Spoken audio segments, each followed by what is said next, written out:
Everyone's in on the Great Reset. Well, almost everyone. There's one guy who's got the power to do something to stop it, and you know exactly where I'm going. And they made a mistake. They tried to get Trump on their side, so they invited Donald Trump to Davos, I think a couple of times. But in January, when Donald Trump, I think, really began to see the beast that he was up against, he went to Davos, to the World Economic Forum, and he stuck a mega finger in their eye.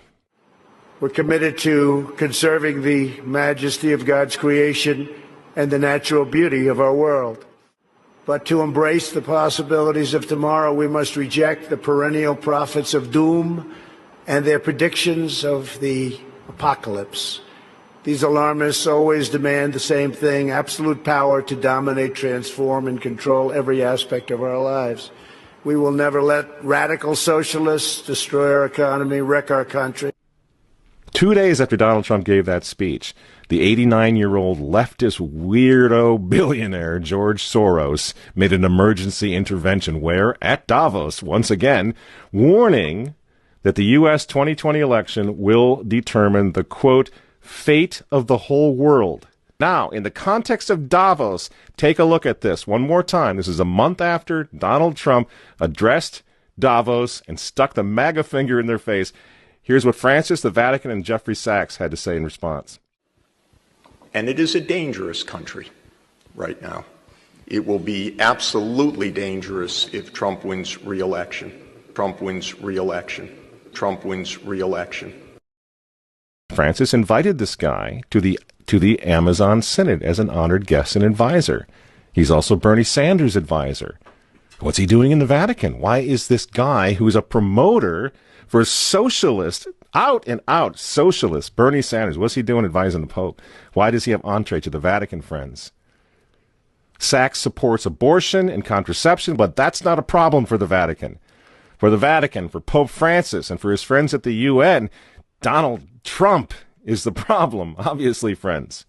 Clearly, I consider the Trump administration a danger to the world, but I regard it as a purely temporary phenomenon that will disappear in 2020. Do you get it? Do you see why there's so much hate for Trump? Because with all of his faults, again, he's the capitalist. He's not the globalist. He never will be one of them, which is why he pulled the United States out of the Paris Climate Agreement. Donald Trump pulled the United States out of the World Health Organization. That's Bill Gates and company. And now he's threatening to pull the United States out of the World Trade Organization. People say, yeah, well, Donald Trump got married twice. He's a bad guy. Really? He's right in the face of the demons on this, friends. Nobody ever said he was a saint. He's knocking the sacred cows of the United Nations down all over the world right now. The General Assembly routinely votes 185 against the United States on almost everything right now. And you remember, speaking of the United Nations, in November of 2019, again, right before COVID landed, Trump went to the UN on the floor of the General Assembly, and he declared war on globalism. Wise leaders always put the good of their own people and their own country first. The future does not belong to globalists. The future belongs to patriots. And shortly after the speech at the UN, Donald Trump delivered, what do you think happened? The coronavirus was unleashed on the world, and Trump's booming U.S. economy went on life support. Do you think that was an accident? So when they tell all of us to stay home, wear your mask so grandma doesn't get sick, please understand what's really going on here. They don't care about your grandmother. They don't care about old people, these people. They don't care about babies. They want them aborted so that they can save the common home. Abort babies, millions of them all over the world. They don't care about babies. They don't care about old people. In fact, if you want to save your grandma, tell the globalists to stay the hell away from her.